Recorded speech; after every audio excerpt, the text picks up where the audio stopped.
아주 중요한 일을 하나 경험하고 2차 선교여행을 이제 떠나게 됐는데, 그 중요한 일은 사도행전 15장에 나오는 예루살렘의 사도회의입니다. 요즘 말로 하면 예루살렘 교회 총회라고 말할 수 있겠죠. 핵심은 유대교회와 이방교회가 하나 되었다 하는 것을 결정한 회의입니다. 얼마나 멋있습니까? 그때 당시에. 그래서 그 회의는 베드로의 변론과 야고보의 결의에 의해서 진행됐는데, 그 결과 이방인 교회에 편지를 보내기로 작정하고 유다와 실라에게 맡기고, 바나바와 바울은 다시금 그 지역에 선교 지역으로 보내기로 만장일치로 결정했습니다. 이날이 주후 49년에 일어난 일입니다. 그러니까 1차 선교여행은 47년부터 49년, 2년 동안 일어났고요. 예루살렘 사도회의가 49년 일어났고, 2차 선교여행이 50년부터 52년까지 3년 동안 진행됐거든요. 그러니까 3년 동안에 진행된 이 오늘 제2차 선교여행에서 얘기를 해야 되는데, 30분, 조금 길어도 40분 안에 맞춰야 되니까 이게 가능하겠습니까? 3년을 한 건데, 그래도 핵심만 한 가지 이렇게 말씀드리려고 하니까 여러분 잘 이렇게 들으시면 좋겠습니다. 사도행전 15장 예루살렘 사도회의에 대해서 주일에 설교를 하지 못하지만 여러분 꼭 15장을 읽고 다시 한번 이렇게 은혜가 되기를 바랍니다. 자, 2차 여행을 준비하는 중에, 근데 문제는 이 바나바와 바울이 마가 요한을 데리고 가느냐 마느냐 하는 문제로 서로 다투게 돼서 서로 갈라지게 됐습니다. 바나바는 마가를 데리고 구브로 섬으로 가고, 바울은 실라와 함께 이제 수리아 안디옥, 기억하죠? 수리아 안디옥을 출발했습니다. 여러분, 저게 1차 선교 여행에 대한 지도인데 복습하는 의미로 들어봅니다. 수리아 안디옥에서 구브로 섬으로 갔죠. 살라미 바보를 지나서 버가, 그 다음에 비시디 안디옥, 이고니온, 루스드라, 더베가 종착지였죠. 그래서 다시 돌아오는 것이죠. 그래서 루스드라, 이고니온, 비시디 안디옥, 그래서 안탈리아로 수리아 안디옥까지 온 게 1차 여행입니다. 굉장히 간단한 건데 2년 걸렸어요. 자, 이제 2차 전도 여행을 봐야 되는데, 2차 여행은 조금 복잡하죠. 조금 더 먼 길을 다녔습니다. 3년 걸렸지만, 여러분 배부한 지도와 조금은 다를 수 있죠. 배부한 지도는 자세하게 됐는데, 저거는 간단한 이렇게 지역만, 도시만 이렇게 기록했습니다. 뭐 같은 얘기입니다. 자, 바울과 실라가 안디옥에서 출발해서 아마누스라고 하는 산맥을 이제 넘어서서 길리기아 평원을 지나 다소에 이르렀습니다. 다소. 여러분, 다소라는 지역을 한번 이렇게 찍어볼 수도 있죠. 여러분 지도로 봐도 되고요. 다소는 바울의 고향입니다. 바울의 고향입니다. 그래서 거기서 길리기아 관문을 지나서 1차 여행에 가서 세운 교회들을 돌아보게 됐죠. 더베, 기억하죠? 1차 여행의 종착지. 그래서 거꾸로 가죠. 루스드라, 이고니온, 그리고 비시디 안디옥까지 갔습니다. 자, 이것도 2차 여행이에요. 자, 그래서 비시디 안디옥까지 갔는데, 여러분 알대로 지난 그런 루스드라, 이고니온, 또 비시디 안디옥에는 유대인들의 방해와 박해로 죽을 고비를 많이 넘겼습니다. 고생을 많이 했죠. 근데 1차 여행 때는 언급되지 않았던 인물 하나를 오늘 루가가 소개하고 있는데, 그분이 바로 디모데입니다. 젊은 디모데. 루스드라에서 만났습니다. 바울이 전도한 게 아니고 이미 신앙을 가졌던 디모데. 그의 할머니 루이스, 어머니 유니게. 좀 잘 아시죠? 근데 아버지가 헬라 사람이기 때문에 그래도 디모데는 유대인으로 쳐줍니다. 왜? 어머니가 유대인입니까? 그래서 바울이 특별히 디모데에게 할례를 베풀었어요. 그리고는 자신의 사역에 동참할 것을 루스드라에서 권했습니다. 나중에 바울 서신 전체를 보면 이 디모데가 바울의 사역에 얼마나 큰 힘이 되고 도움을 줬는지 여러분 알 수가 있습니다. 마지막 쓴 편지가 디모데 전서 후서죠.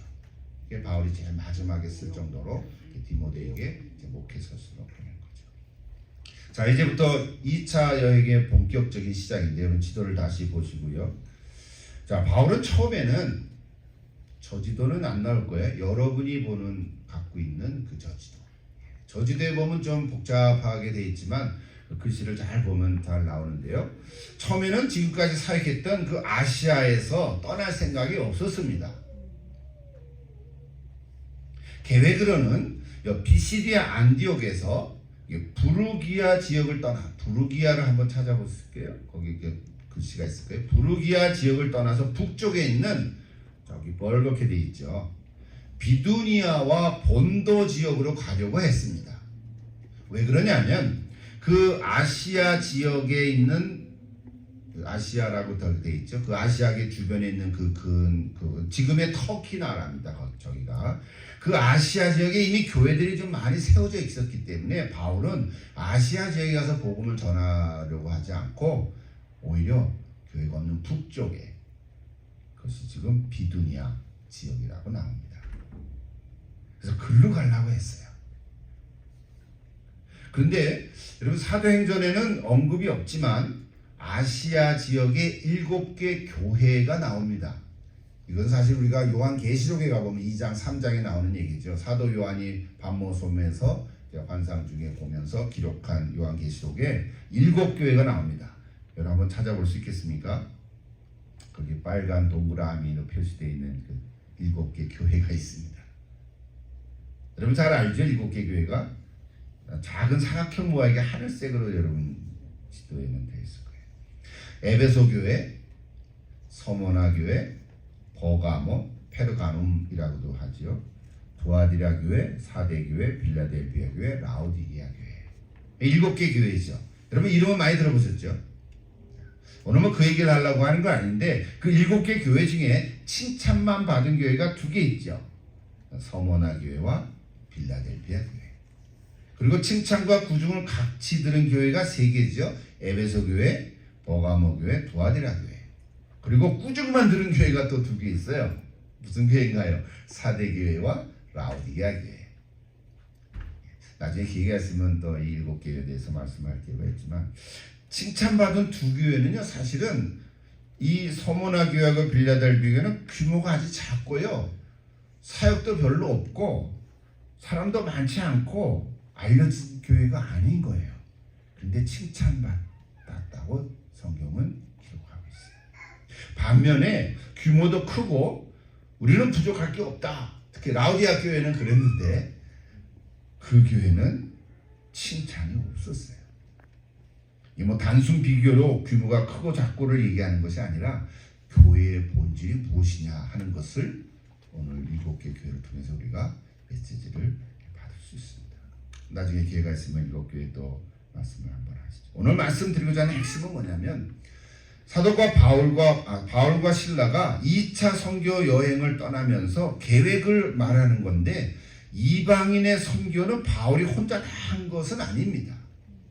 사실은 베드로와 11제자들 그리고 흩어진 스데반의 순교로 흩어진 많은 믿는 자들이 흩어져서 믿는 자들을 또 만들고 복음을 전해서 세워진 교회들이 여기저기 많이 있었다는 거거든요. 그래서 바울은 지금 그런 곳에 가지 않고 저 다른 곳으로 가려고 했던 거예요. 여러분 그 지도에 보면은 이름들이 아시아라고 다 있죠. 그 아시아라는 게 지금 우리가 얘기하는 뭐 동남아시아, 필리핀이나 뭐 일본, 중국, 한국 이런 아시아를 얘기하는 게 아니에요. 그런 아시아가 아니라 저 팔레스타인 지역에 오늘날의 터키 나라의 저 가운데 중앙에 있는 그 아시아 지역을 얘기하는 거예요. 그러니까 아시아를 비롯해서 리디아, 가리아, 구리아, 밤빌리아 등이 복음이 많이 전파돼서 교회가 세워졌다는 거거든요. 여기 보면 다 그 지역 이름이 무슨 다 아로 끝나죠. 저건 라틴어식의 이야기거든요. 어쨌든 아시아 지역에 세워진 교회들을 부분적으로 바울과 베드로가 세워지기도 하고 합심해서 그랬는데 이 초대교회의 선교적 흐름을 짧은 시간에 다 말을 할 수 없지만 핵심은 바울과 실라는 북쪽에 있는 비두니아 지역으로 가려고 했다는 거예요. 자, 여기까지 대충 배경 서론 얘기가 됐죠? 지도를 보면 이제 되겠어요. 그런데 오늘 성경 말씀, 오늘 말씀 이제 시작합니다. 성경 말씀에 보면 저기 좀 큰 글씨로 이렇게 나옵니다. 성령님께서 근데 그 길을 막으셨다는 거예요. 아까 우리 읽은 16장 6절과 7절이죠.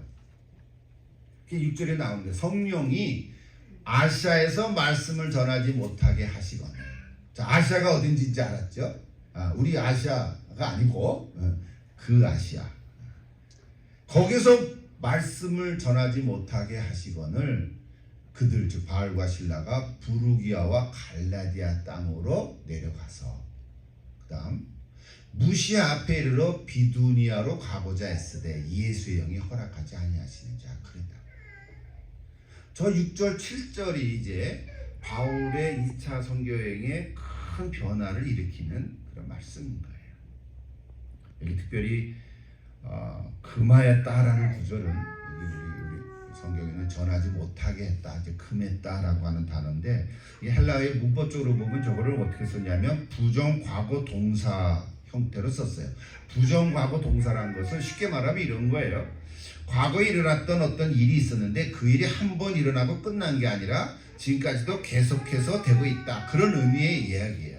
그런 문법형인데 우리를 보면 완료형, 미국 영어의 문법으로 보면 그런 거죠. 현재 완료형 하면 계속 진행됐다 그런 거잖아요. 근데 헬라어로는 부정하고 동사 이렇게 썼다고요.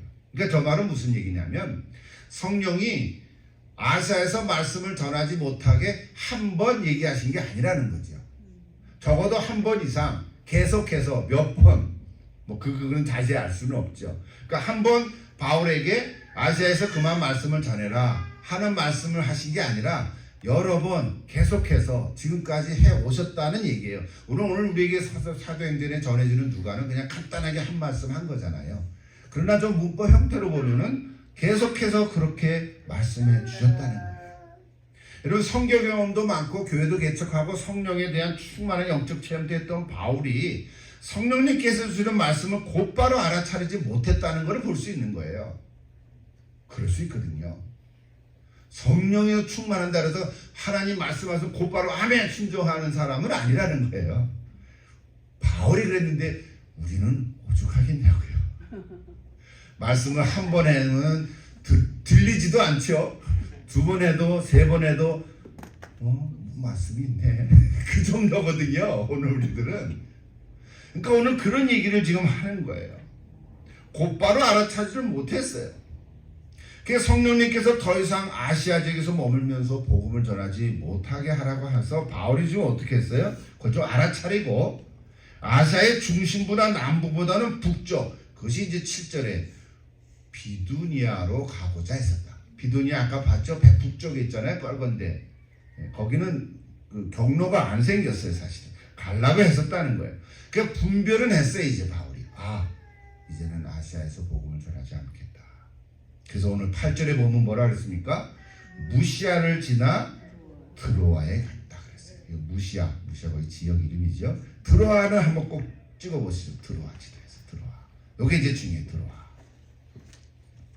드로아라는 지역은 미시아 해변에 있는 작은 도시인데 여러분 역사 속에서 트로이의 목마라고 하는 재미난 스토리 얘기 아시죠? 트로이의 목마.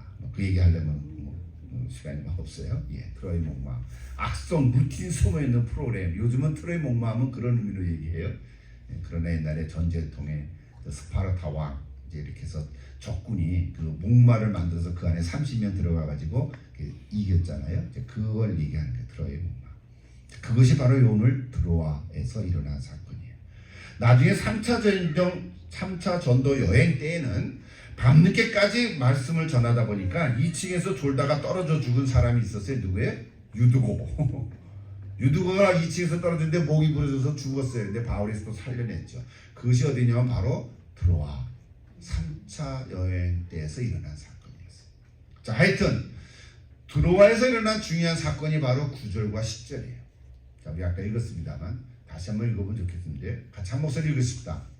밤에 환상이 바울에게 보이니 마게도냐 사람 하나가 서서 그에게 청하여 이르되 마게도냐로 건너와서 우리를 도우라 하거늘.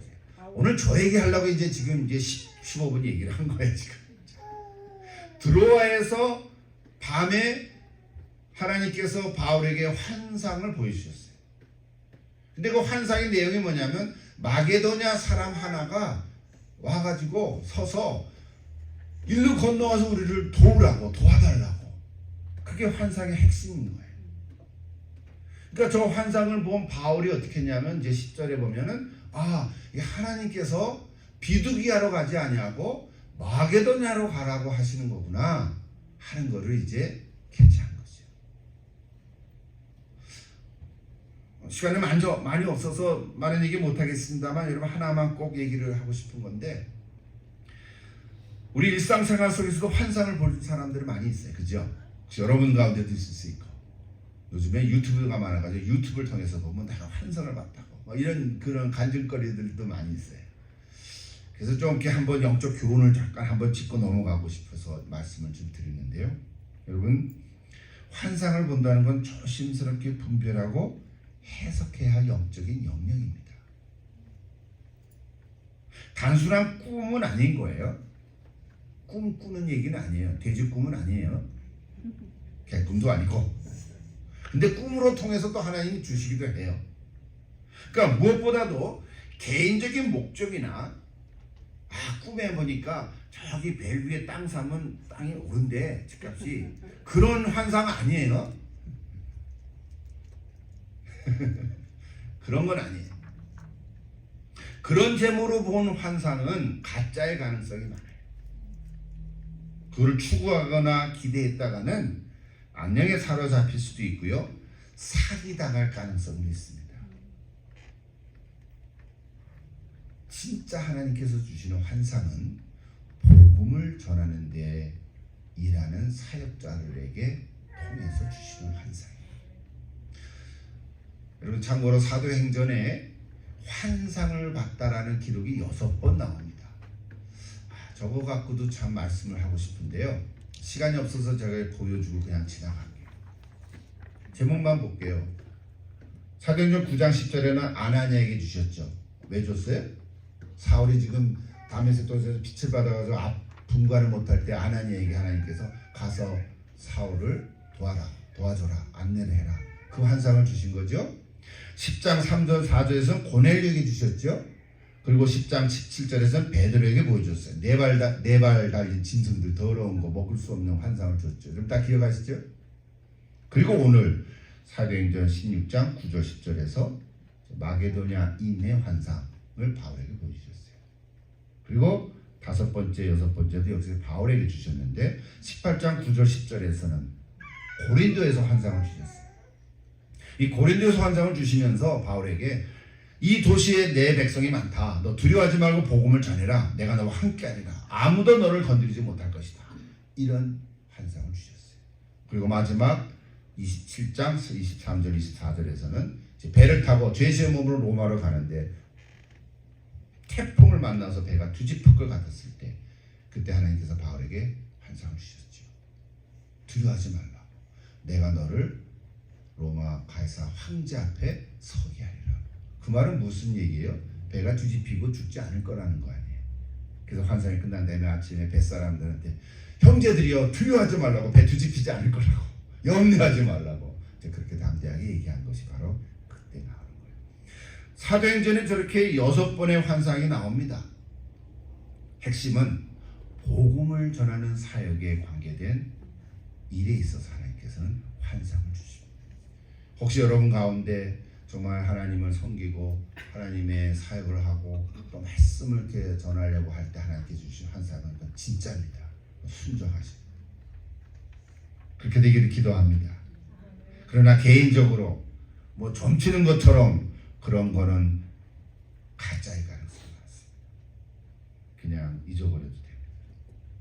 자, 이런 주제들은 우리에게 참 영적인 분별이 필요한 거죠. 물론 환상을 통해서도 하나님 주시고 꿈을 통해서도 주시고요. 또 제일 중요한 게, 좋은 게 말씀과 기도로 하나님께서 우리에게 깨달음을 주실 줄로 믿습니다. 여러분, 저는 그게 제일 좋은 건데요. 말씀을 통해서 읽다가 깨닫고 기도하는 가운데 확신을 갖게 되고 내적인 평안함이 있을 때 이거 하나님이 주시는 음성인 줄로 믿고 순종해 가면 됩니다. 또 그런데 하나님께서는요, 어떤 사건을 통해서도 주십니다. 상황을 통해서도 말씀하십니다. 주변의 환경이나 어떤 거대한 큰 흐름, 정치, 경제, 문화, 사회 같은 이런 일들을 통해서도 우리에게 전해줍니다. 또는 어떤 사람을 통해서 우리에게 말씀해 주실 때도 있습니다. 그래서 어떤 사람의 대화든지 어떤 예언적인 얘기든지 그런 사람을 통해서 줄 때도 우리는 조심해야 돼요. 그 사람의 영적인 통찰력과 그 사람의 인격을 좀 점검해 볼 필요가 있어요. 정말 믿을 만한 사람인지. 동시에 나의 영적인 상태도 점검해 볼 필요가 있어요. 어떤 사람이 이런 얘기했다. 그래가지고 그거를 그냥 믿지 말고 그 사람이 어떤 형편에 있는지, 또 나는 그때 어떤 형편에 있든지 그걸 우리 점검해야 진짜 하나님께서 내게 주신 말씀을 들을 수가 있을 것이에요. 여러분, 예언한다 해서 거기에 너무 기울이다가 잘못된 경우들이 참 많거든요. 특별히 사이비 지파 같은 경우 잘못된 길로 들어설 때가 많거든요. 가정이 다 또 이렇게 풍파된 경우도 있거든요. 여러분 조심하시기 바랍니다. 물론 우리 다 저와 여러분이 그런 경우들은 없겠지만 우리 예수 믿는 또 저와 여러분도 이 하나님의 음성을 들을 필요가 있고요. 또 하나님의 음성을 들어야 되고요. 말씀과 기도를 통해서 또는 환상이나 꿈을 통해서 어떤 사건과 상황을 통해서 또 어떤 사람을 통해서 여러 가지 경로를 통해서 하나님께서 우리를 말씀해 주시니까 그걸 잘 분별해서 여러분 하나님께 순종하는 또 여러분 될 수 있기를 간절히 기도합니다. 아멘. 오늘 마게도냐 환상을 통해서 준비하다가 이 얘기를 꼭 한번 한 5분 드렸습니다. 다시 본문으로 돌아가서 16장 9절 10절을 보십시오. 바울이 그 환상을 보았을 때 우리가 그 마게도냐로 떠나기를 힘쓰니 이는 하나님이 저 사람들에게 복음을 전하려고 우리를 부르신 줄로 인정함이라 그랬어요. 인정했다는 건 뭐예요? 바울 혼자가 아니라는 거죠. 바울과 실라와 거기 보면 또 나중에 누가도 같이 이렇게 동참하고요. 나중에 루스드라에서 만났던 디모데도 같이 오고 여러 가지 사람들 또 그 한 말이 아니라 같이 제자들도 같이 있었다고 볼 수 있어요. 그래서 그 사람들이 다 한 마음이 돼서 인정하는 거예요. 이게 참 중요하죠. 의견이 나눠지지 않았다고요. 갈라지지 않았다고요. 말이 많지 않았다고요. 의견이 분분하면 그거 어떻게 하겠어요? 여러분 똑같이 기도하고 똑같이 환상을 봤는데 이 사람은 이런 의견, 저 사람은 저런 의견. 그거 참 힘들 거란 말이에요. 근데 여기 오늘 그때 당시 모인 사람들이 다 한 마음으로 인정하는 거예요. 뭐라고 인정했어요? 우리가 마게도냐로 가서 복음을 전하자. 근데 시간이 진짜 많이 없네요. 마게도냐라는 지역은 한 번도 안 가본 지역이에요. 요즘으로 얘기하면 그것이 유럽에 속하는 나라예요. 이제는 아시아 쪽이 아닌 거예요. 그래서 오늘 여기 마게도냐 환상을 뭐라고 했냐면 유럽을 복음화하기 위한 첫 말이라 그런 얘기예요. 첫 스타트를 한 게. 그러니까 하나님께서 이 바울을 통해서 유럽을 복음화시키기 위해서 지금 저는 환상도 보내주시고 막기도 하시고 아니면 복음을 전하는데 성령이 막으십니까? 복음을 전하는데 막는 것도 이상하잖아요. 근데 하나님께서는 큰 섭리와 계획이 있었다는 거죠. 그걸 깨닫게 하기 위해서. 그러니까 마게도냐를 하기 위해서. 저는 이런 생각을 해봐요. 만약에 그때 바울이 계속해서 그 아시아에 머물면서 아시아 쪽으로, 우리가 지금 동쪽이죠. 아시아 쪽으로 계속 복음을 전해갔다. 서쪽인가요? 예. 서쪽으로 계속 갔다면 아마 이 예수의 복음이 많이 막혔을 거예요. 왜 그러면 그때 당시 1세기에는 이 동양 시대 속에는 동양 사상들이 많고 아주 이상한 종교들이 많거든요. 이방 종교들이 얼마나 많았어요. 거기 인도에 가면 불교가 있었죠. 중국에 가면 이상한 또 그 도교가 있죠. 그렇죠? 동양 종교들이 이게 뿌리가 깊은 종교들이거든요. 그러니까 예수의 복음은 아무리 강해정해도 이 동양 종교에 부딪혀서 그만 힘을 잃고 아마 변질될 가능성이 많았을 거예요. 물론 이거는 나중에 큰 그림으로 봤을 때 우리가 해석하는 얘기입니다. 그래서 하나님께서는 이 예수의 복음이 아시아 쪽으로 흘러가지 아니하고 유럽 쪽으로 흘러가도록 역사를 움직이신 거예요. 그래서 실제로 복음의 흐름을 보면 이제 로마로 들어갔죠. 로마로 들어가서 그다음 독일로 가고 영국으로 가고 인도로 가고 미국은 제일 나중이죠. 사실은 뭐 미국 세워진 게 300년도 안 되니까 미국에 가고 그 다음에 우리 중국으로도 오고 한국으로도 오고 이제는 전 세계로 복음이 전파된 거 아니겠어요? 그러니까 하나님께서 유럽으로 복음을 먼저 전하게 하신 것이 그때 당시 유럽의 어떤 그 뭐 여러 가지 경제 상황, 또 지역적인 상황, 또 여러 가지 것을 고려할 때 이것이 하나님의 큰 섭리였구나 하는 걸 볼 수 있어요. 그래서 전 세계로 복음이 흩어지기 위해서 오늘 마게도냐인의 환상을 보여주신 것입니다. 이것이 오늘 가장 큰 이유입니다. 오늘 사도행전 16장 아까 읽었지만 11절에서 15절까지밖에 못 읽었는데요. 진짜 맨 마지막 40절까지 읽으시면 이 마게도냐 지역에서 일어난 사역들을 계속 기록하고 있습니다. 여러분 저 지도를 다시 좀 보시면서 이제 드로아에서 환상을 봤지요. 그래서 어떻게 했어요? 이제 마게도냐 건너가야죠.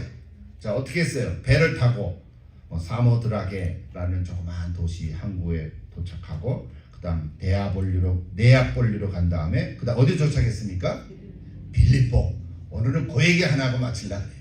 시간이 너무 없어서 빌립보 얘기하고 그 외에도 계속해서 가죠. 자, 2차 선교여행이 계속 진행돼서 쭉 돌다가 에베소까지 갔다 나중에 이제 수리아 안디옥까지 돌아오는데요. 자, 빌립보에 도착했어요. 자, 빌립보는 마게도냐 지방의 첫 성이에요. 작은 도시예요, 도시. 첫 성.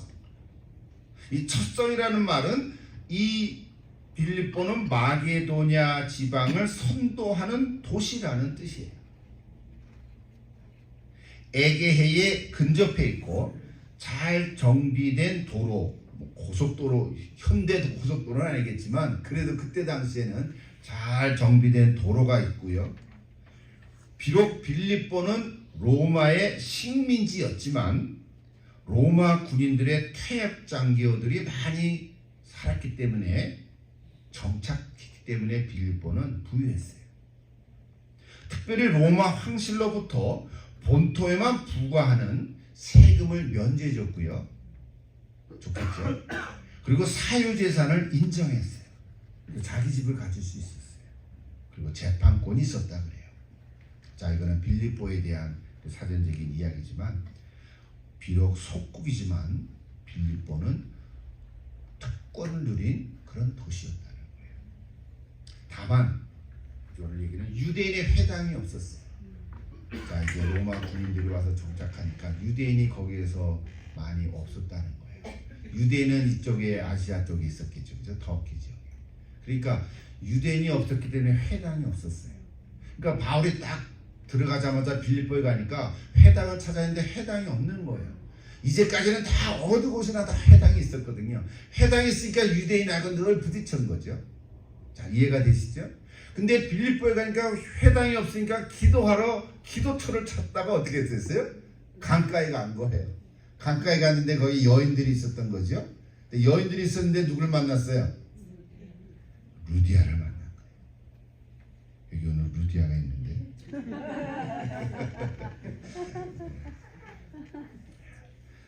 루디아는 루아디라 출신이고 자주 옷감 장사를 하는 하나님을 섬기는 사람이었다고 소개되어 있어요. 여기서 하나님을 섬긴다고 하는 것은 사실은 이교도였었는데 유대교로 개종한 것을 의미해요. 그러니까 유대교인이라고 말할 수 있어요. 어쨌든 하나님께서 그 루디아를 만났는데 마음을 열어주셔서 바울의 예수의 복음을 듣고 세례를 받게 됩니다. 이방 종교였는데 유대교로 개종했다가 바울의 복음을 듣고 예수 믿는 사람이 됐어요. 예수의 제자가 됐어요. 근데 자기 가족과 다 함께 세례를 받게 됐고 그래서 유럽의 첫 회신자, 개종자라고 이야기를 해줍니다. 그리고 그의 가정이 오픈을 해서 바울과 사도들과 이 스태프들을 다 머물게 함으로 그 가정이 빌립보 교회의 시작이 됐어요. 더 자세한 얘기들은 우리 16장 쭉 위에 나오는 귀신 들린 자를 고치니까 바울이 감옥에 갇히게 됐죠. 그래서 감옥에 갇혔는데 풀려나서 문들이 다 열렸는데 간수가 죽이려고 하다가 자결하려고 하다가 우리가 여기 있다고 그 간수도 또 구원하게 됐고 간수의 가족들도 다 구원받고 세례를 받게 됐고 다 풀려나서 루디아 집에 와서 이 사람들이 다 빌립보 교회의 초창기 멤버가 된 거예요. 그래서 바울이 마게도냐로 가서 제일 처음으로 빌립보에 도착하면서 이룬 성과, 빌립보 교회를 세웠다. 오늘은 거기까지밖에 얘기할 수 있는 시간이 없어요. 그 외의 얘기들은 계속 할 수가 없어서 마지막으로 이 오늘 이야기를 통해서 우리에게 주시는 하나님의 메시지가 뭘까? 그 얘기하고 마치도록 하겠습니다. 첫째는 우리가 이미 다 아는 거지만 복음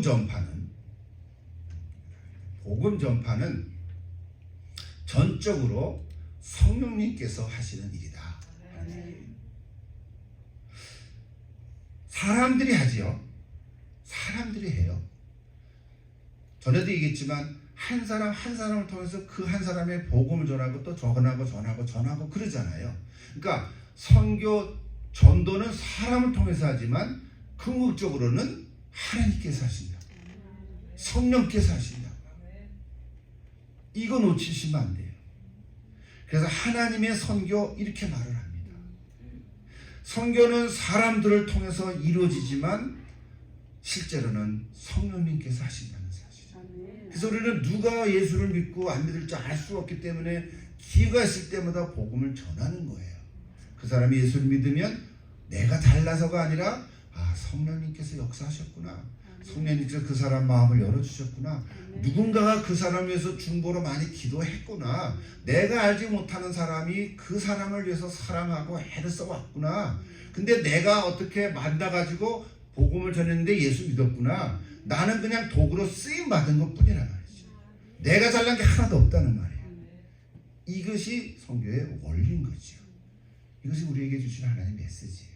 이 틀을 잃어버리면 안 되죠.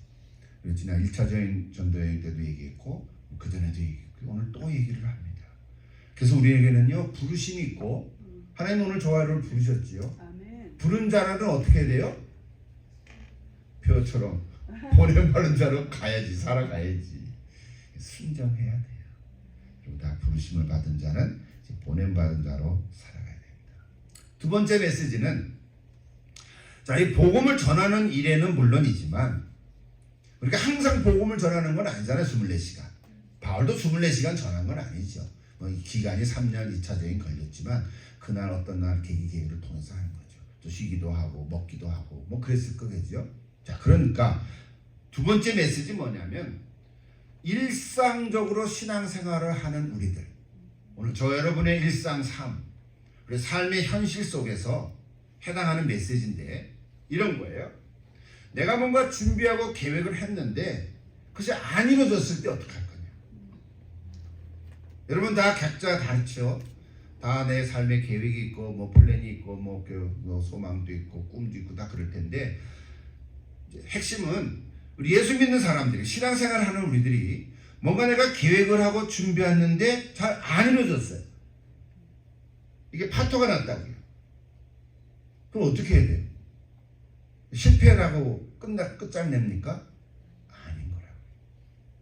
오늘 사도 바울을 통해서 자기네는 비두기아로 가려고 했는데 성령께서 복음을 막으세요. 그렇지? 비두니아에 가가지고 내가 별장을 짓고 살겠다 그런 게 아니었잖아요. 그 지역에 예수를 전하려고 했는데 그거를 성령께서 막으셨기 때문에 바울의 개인적인 계획이 안 이루어진 거잖아요. 거기에 하나님께서는 마게도냐로 길을 열어주신 거잖아요. 자, 이걸 통해서 우리가 지금 마게도냐로 갈 일을 아니죠. 우리 삶의 현장은 뭐예요? 여러분 어디로 갈 계획이 있습니까? 우리 페더웨이인데 우리 저 어디 벨뷰로 갈까요? 아니면 저 랜턴으로 갈까요? 이런 얘기들이 아니잖아요. 지금 여러분 삶의 현장 속에서 내가 뭘 준비하고 계획을 했는데 안 이루어졌을 때 어떡하냐? 이걸 통해서 하나님께서 우리 주는 메시지가 있다. 제가 오늘 말씀을 준비하면서 매일 성경을 보니까 우리 그룹 토이 나눔 글에 좋은 글이 있어서 그대로 인용합니다. 거기 122면에 있는데요. 이런 글이에요. 복음을 전하기 위한 열망과 하나님 나라를 향한 소망으로 어떤 사역을 계획하고 시도하지만 제 질문과 똑같죠? 하나님은 우리 뜻과 다른 비전을 품고 계시기도 합니다. 그렇겠죠. 일이 뜻대로 풀리지 않아서 답답하고 조급할 때도 있지만, 여러분 그렇죠? 답답하죠? 빨리 안 이루어지죠? 이렇게 느려? 하나님도 느리시네? 이럴 때가 얼마나 많아요. 그러나 하나님이 더 급한 일, 더 나은 길로 이끄시는 때일 수도 있다는 거예요. 내가 급한 거지 하나님은 더 급하신 거예요, 사실. 그래서 우리는 그대로 그쪽으로 인도하실 때도 있어요. 그럴 때 우리는 나의 계획을 내려놓고 하나님이 보여주시는 새로운 비전을 향해서 나아가야 합니다.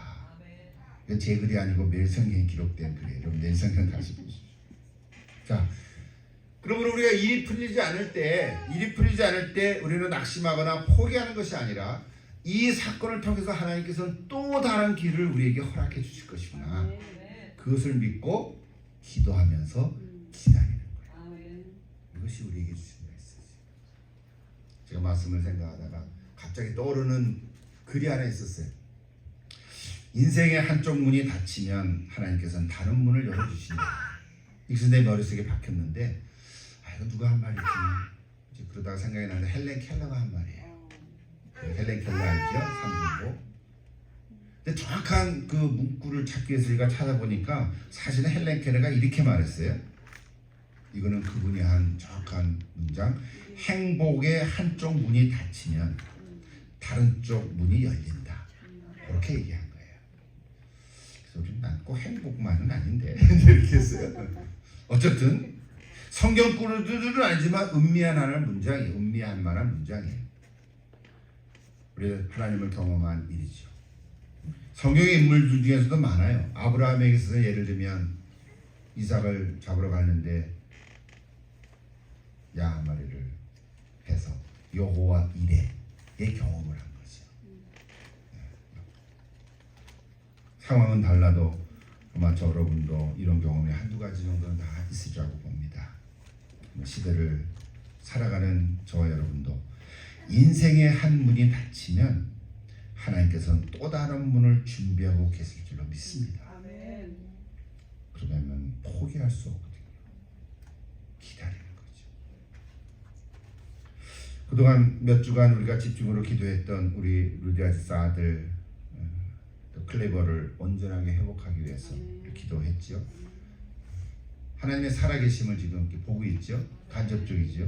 아직은 끝나지 않았지만 저는 분명히 믿건데 우리 클리버가 하나님의 살아계심을 맛보고 알고 기적을 가지고 이제 간증이죠. 그의 간증을 가지고 나중에 어떻게 하나님께서 역사하실지 모르지만 그래도 복음을 전하는 자로 하나님이 증거하는 삶으로 살아가기를 기도하고 있어요. 물론 본인이 선택하고 결정해야 되겠죠. 근데 우리는 그렇게 기도하고 싶은 거예요. 그냥 병만 딱 낫고 또 랄랄랄라 살아가면 무슨 의미가 있냐고요. 뭐 감사를 하겠지. 그러나 저는 그렇게 기도하고 싶어요. 하나님께서 영광 받을 줄로 믿습니다. 또 그 어머니 루디아 집사님도 마찬가지. 우리 아까 얘기했지만 이름이 오늘 똑같아요. 참 저에게 오신 지 얼마 되지 않았지만 기도해요. 변치 않고 우리 사랑의 빛교회 세월간일에 초석이 되고 끝까지 든든한 우리 마치 루디아 성도가 빌립보 교회 후원자가 된 것처럼 든든한 신자가 될 줄로 믿습니다. 여러분 이런 일들은 우리에게만 있는 게 아니에요. 오늘 특별히 아버지 주례에서 마지막 요 얘기하고 마치겠습니다. 우리 모든 아버지들에게도 해당하는 줄로 믿습니다. 우리 아버지 되신 분은 꼭 들으십시오. 여러분 남편이 오늘 안 들어도 꼭 전해 주십시오. 요거예요. 하나님께서는 아버지라는 이름을 가정의 제사장으로 삼아 주셨어요. 물론 지금은 제사장 역할이 없지만 의미적으로 가정의 제사장 역할을 하라고 하나님이 주신 이름이에요. 그러므로 하나님께서는 아버지들에게 자녀를 축복할 수 있는 축복권을 주셨어요. 우리 지난 목요일날 이삭의 기도를 통해서도 우리가 배웠지만 자녀를 위한 아버지의 축복권은 절대적입니다. 아버지의 말 한마디가 자녀를 살리기도 하고요. 자녀를 죽이기도 합니다. 뭘 그 실제로 죽이는 살해한다는 말이 아니라 그만큼 아버지의 말 한마디가 자녀의 삶에 지대한 영향을 끼친다는 거죠. 아버지의 말 한마디, 특별히 어렸을 때 아버지의 말 한마디가 마음속에 꽂혀가지고 그것이 어른이 됐는데도 그것 때문에 힘들어하는 사람들이 얼마나 많습니까? 심리학적으로 상담도 하고 그러잖아요. 아버지 되신 여러분, 우리 자녀들을 축복해 주십시오. 아버지들에게 전해 주십시오. 사실 우리 자녀들은 다 성장했죠. 어린아이들이 아니지만 꼭 축복하십시오. 지금도 늦지 않았습니다. 우리 자녀들이 아직도 남은 날들이 많잖아요. 얼마나 많이 남았겠어요. 내가 죽을 때까지 자녀들을 축복하십시오. 오늘 아버지 주일이라고 만나거나 연락이 오지도 않겠습니까? 여러분 준비하십시오. 야단치지 말고 축복하십시오. 여기 한국 아버지들은 마음은 안 그런데 겉으로는 퉁명스러워요. 좋은 말을 잘 못해. 그 아버지로부터 못 배웠거든요. 그 애들 만나도 야 뭐하냐? 아 예. 그래가지고 되겠어. 왜 그렇게 말하냐 말이야. 아 오늘 만나서 참 좋다. Bless you. 이런 말을 좀 많이 하라는 말이에요. 얼마나 더 살겠냐 말이에요. 이제는 우리 아이들이 다 컸잖아요. 그래도 축복할 기회가 많이 남았단 말이에요. 여러분 기회 있을 때마다 축복을 하십시오. 속으로는 혹 싫은 마음이 있어도 그래도 축복하십시오. 그러면 나중에 하나님께 기도로 풀고. 확실합니까? 예. 이미 만났는데요. 오늘도 아직 몇 시간 남았잖아요. 주무시기 전에 저 성경 구절 하나 생각하시고 있다가 주무시기 전에 전화 한번 다시 하십시오. 야 오늘 만나서 참 반갑다 좋았다. 그래서 하나님 말씀 하나 전했습니다. 우리 아까 찬양 부른 거 민수기 6장의 말씀을 전했습니다. 여러분 아버지가 자녀에게 하는 축복의 말은 자녀를 살려줍니다. 그들에게 긍정적인 에너지를 줍니다. 영적인 힘을 더해줍니다. 아버지들이여 자녀를 축복하십시오. 오늘은 특별히 2차 선교 여행에 대한 전반적인 이야기를 하지 못했어요. 나눠진 지도를 나중에 말씀과 좀 이렇게 대조하면서 보십시오.